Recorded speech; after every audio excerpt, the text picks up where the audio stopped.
G'day guys, Ian from Shannons Auctions up in Sydney here. Going to show you through another one of our cracking lots we've got for the Spring Classic auction on November 7. That's Monday night in a couple of weeks time. This is an Australian-delivered R32 Skyline GT-R. Dubbed by Australian press as Godzilla, the name stuck because this thing absolutely monstered not only the Group A touring cars of the era, but performance cars in general. One of the most impressive of Japan's, the first sort of incarnation of their turbocharged, all-wheel drive, modern twin cam, multiple overhead cam vehicles. These things absolutely ruled the roost back in Australia. This car was sold in 1991 by Cole Crawford on the northern beaches of Sydney and was basically serviced by them for years and years and years afterwards. We actually have full, complete, up-to-date service history for this vehicle. We even have an original key, which is obviously very highly sought after by the GTR collectors.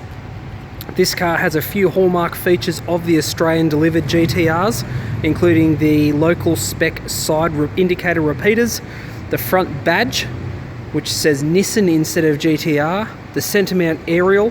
It also has the correct stove burner tail lights with the indicators in the outer lenses. This car we're thinking will probably go in the $50,000 to $58,000 range. It even has, real train spotters will notice that it has a non-original exhaust. That was actually dealer fit according to the vendor.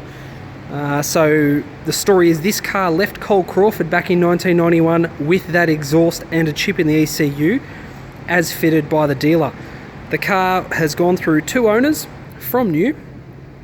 The original owner had it 17 years and then he sold it to his friend who consigned it with us, who's had it since that time.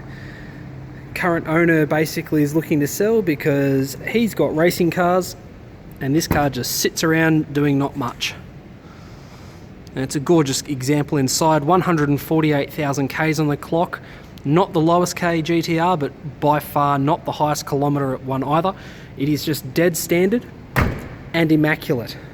And like I said, complete, up-to-date, full service history, most of which was done by Nissan dealers. So with the values of these cars going absolutely bananas in Japan and America now, because they can import them as well, this is an absolute A-grade investment potential. It is an emerging, appreciating classic, and it will be up for grabs on November 7. If you'd like to read the mechanical report or see more photos and more details of this car, you can log on to shannons.com.au/auctions. Cheers guys.